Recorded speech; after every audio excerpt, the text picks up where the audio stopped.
Welcome to the channel where all you gotta do is make a port plug.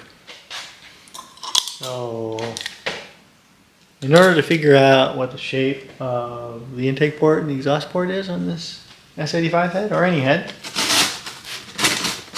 so you do that is you take some 2-part foam and mix it up in the appropriate proportion, and then you dump it in the port. So what we have here is polyurethane. This happens to be made by, I don't know if it's made by them, but sold by them at least. BJB Materials in Southern California, Tustin, I guess. So yeah, you just mix this up and dump it in there, wait an hour or two, and then you pull the valve out. And then you pull the valves out, and then this is flexible enough. This is a plug that I pulled on a port I did for, well, this must have been in 1995 or 6 or something like that. So as you can see, this is a swirl port. You can probably figure out why I designed a swirl port. You can see where the flow box came apart here. There's like a parting line. Big valve. I think this is a 200 valve or something like that. Looks like 2300. Anyway, and it's flexible enough. This is 25 years old, so, or older. So it's gotten a little bit harder, but it's still pretty pliable. So you just put some mold release on the inside of the port. You dump it in there, and then when it dries, this is essentially a handle to pull it out. You can saw that off when you're done, but just what I happen to have laying around in '96. So this was obviously a swirly port for a diesel, but much harder to get this out of the port than that. That's a pretty straight shot. So that should pop out pretty easily, but anyway, that's what we're going to do. We're going to mix this stuff up. We're going to dump it in the port, and then we'll have a port plug, and we can measure the cross-sectional area. We can look at, you can't really get in there to see it very good, but this is a pretty good, you can physically see it. And if you want to replicate the port, you could 3D scan this, right? You can't 3D scan that because obstructed by everything. But if I wanted to take and put that into CAD and play with it, I could take a port plug of it and put some little stickers on, take my 3D scanner, scan it, and then I'd basically have a replicate of that port. Of course, that would be dumb, right? It would be a dumb solid or surface, but I could take cross sections through it and then mimic that pattern and resculpt it in CAD. So I'm not intending to do that. I'm just doing this to kind of see what the cross-sectional area is and what the short side looks like, and show everybody else in the world that hasn't done this kind of how it works. So not very exciting after this. I'll be mixing up some of this by weight, 100% by weight. Pretty sure the density of these is different. So I just get my jeweler's scale out and mix it up, dump it in there. I may not put a handle on it to pull it out because this one's probably going to come out super easy, so I probably just push it with my thumb. But anyway, that's what we'll be doing.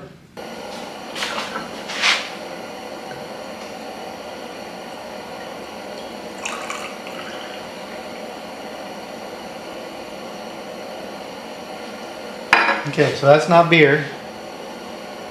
That's water. What I'm doing is I'm figuring out how much volume that port takes so I can mix up approximately the right amount. So now that I have that full of water, I'll dump that water into this bucket, and then I'll see the level on the bucket, I'll mark it, and that's how much of that I will put in it. So, not genius, just this stuff's expensive, $150 for this, so I don't really want to waste too much of it.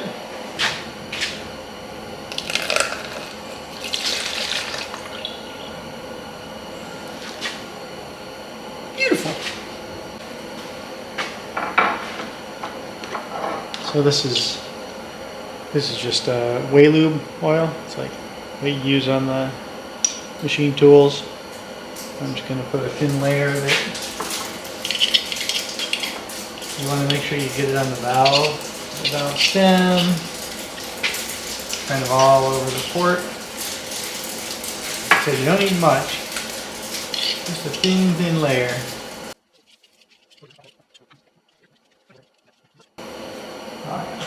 That's nice and slimy.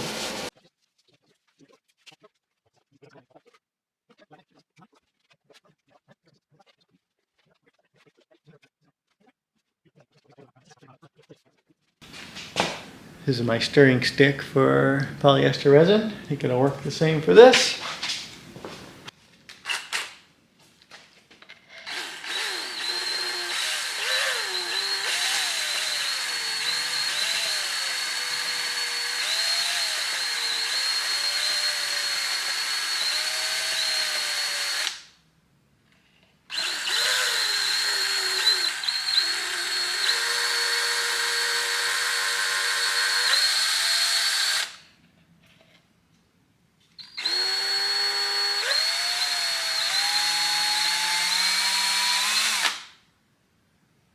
Okay.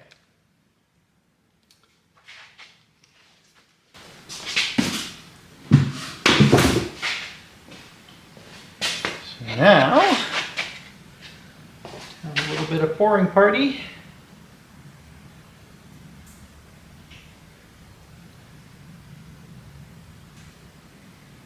Obviously you have to have the valves in here when you do this because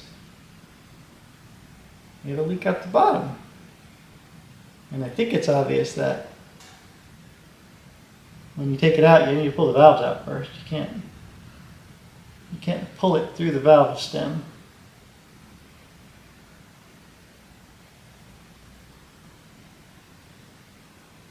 There you go. I have a tiny bit left over in there, which is fine. Perfection is not in my world, so. Okay, so this thing sat overnight.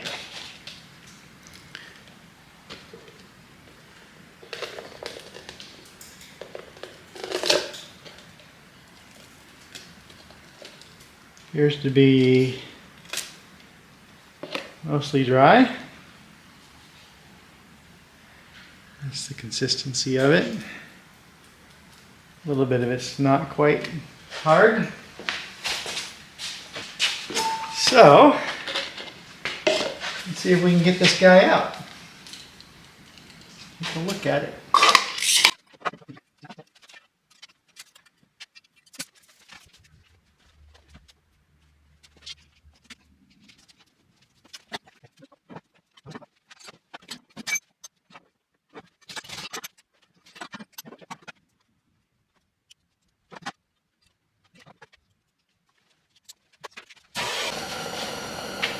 Alright, so whatever I use for mold release doesn't work as good as I'd like it to. So we're going to have to revise that. Typically I would use like automatic transmission fluid mixed with some STP. I had a concoction that I used. That was decades ago. So this seemed to be pretty stuck to the walls.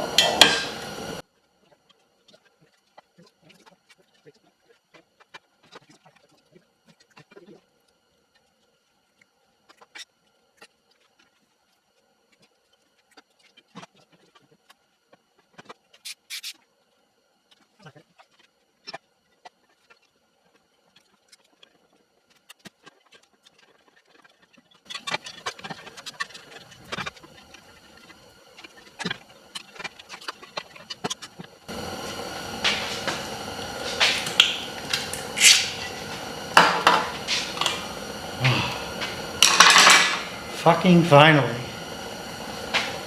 That was not how I wanted that to go, but looks good. Not a sex toy. Okay, so now that I manhandled this port out of here, I was able to get a couple of important measurements and observations of it. So it appears that each one of these ports is 28.5 millimeter diameter, like this area here, and it's round. Round is good. It's the most efficient method for transporting liquid or gas, whatever. The volume to surface of the wall ratio is the best. So that's good. Unfortunately, when you get nearer the short side, which is this here, you don't really want that to be round anymore, because there's physics happening. Draw a quick port shape on the table here. So there's your port, and your valve sits in here, crudely approximated like that. So you have air traveling down this straight pipe here, and the flow distribution kind of looks like this, right? It's zero at the edges and peak in the middle. But assuming that it's all going the same speed, which is a pretty bad assumption, but for explaining purposes, let's say this is going 100 meters per second and this going 100, all these going 100 meters per second. So they get down to here and they're still going 100 meters per second. So what's going to happen is this guy, if it's going the same speed, it's got a shorter path than this guy.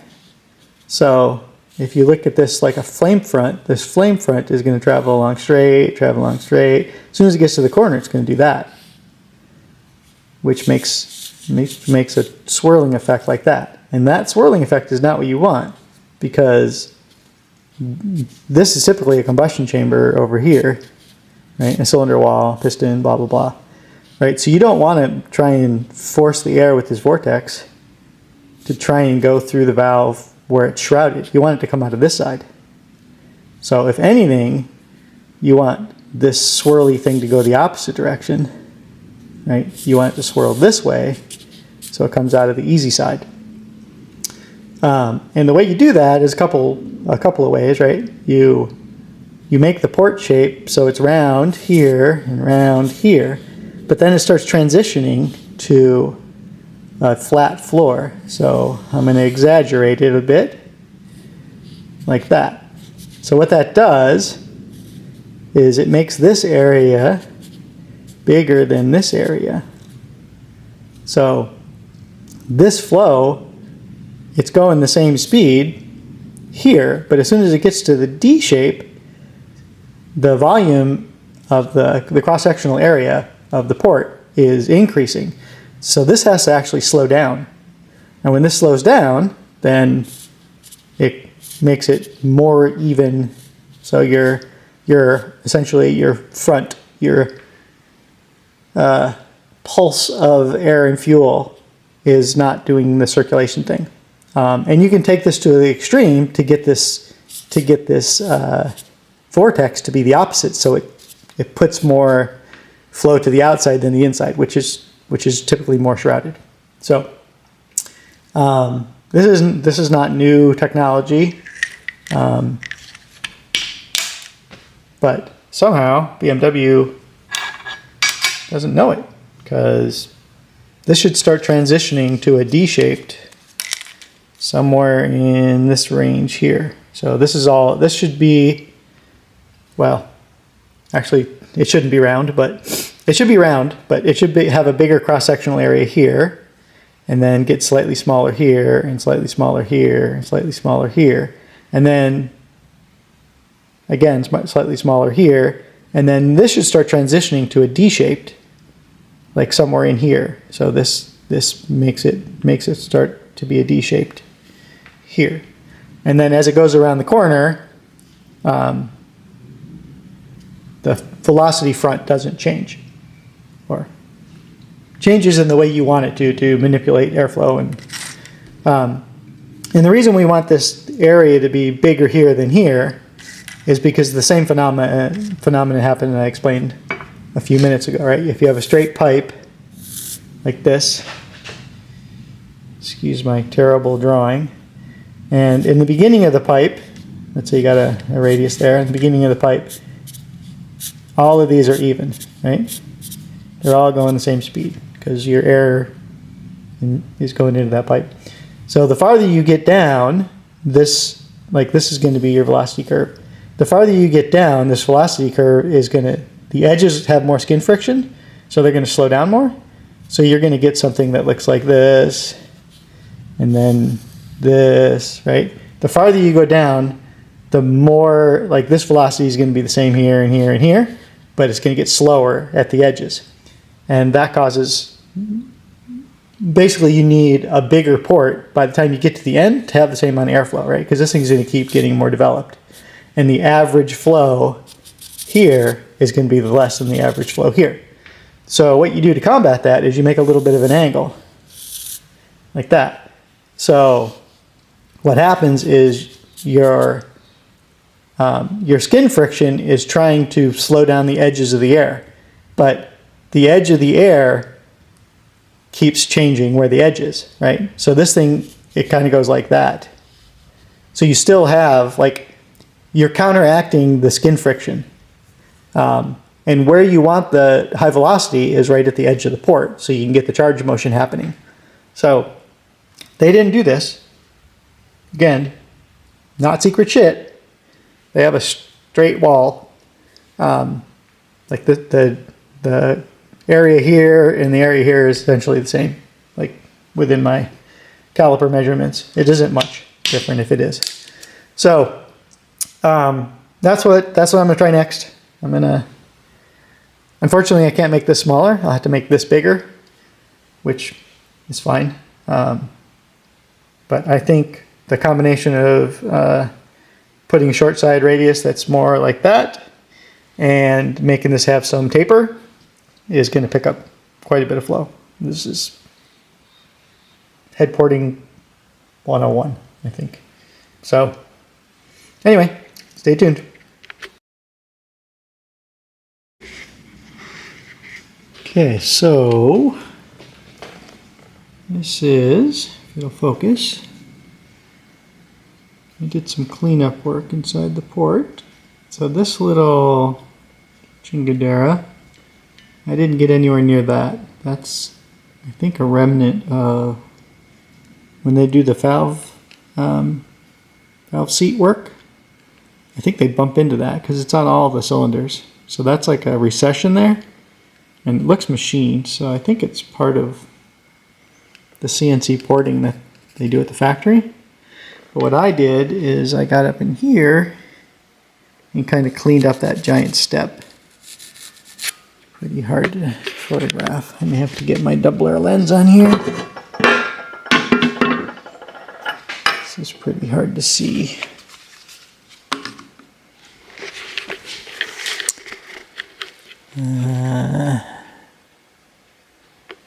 Yeah. And there. I think this is going to be better.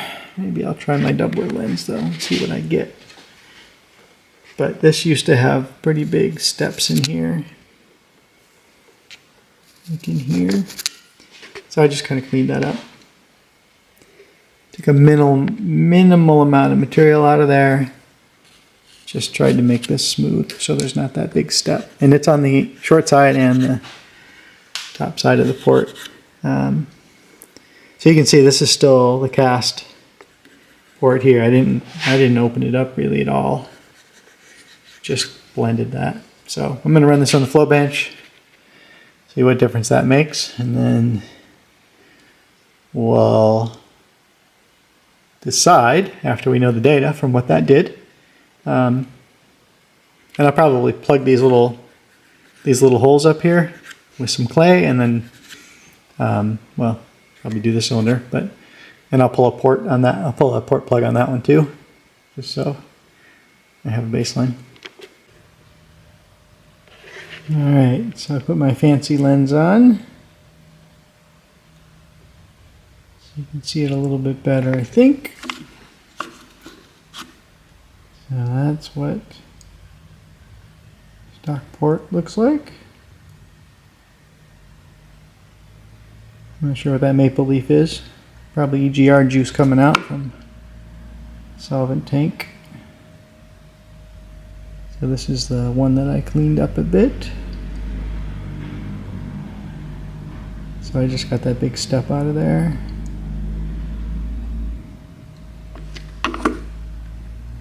Stock.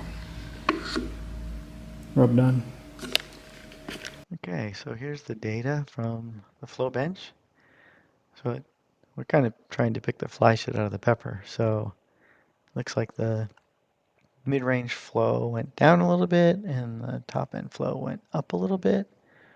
So I have a feeling BMW knew this and made that trade-off, so they could just CNC port half of it, and really I don't see a huge gain here. Like, you gain a little bit at the top end, but you lose a little bit over a wider range, and that wider range from, the mid-range lift, you go through that twice.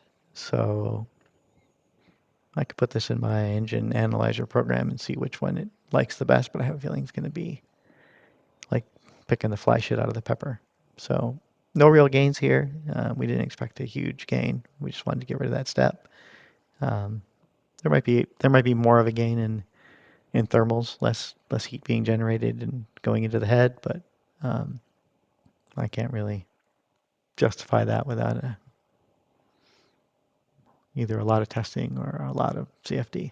Thanks for watching. If you like this content and want more, subscribe, like, and share.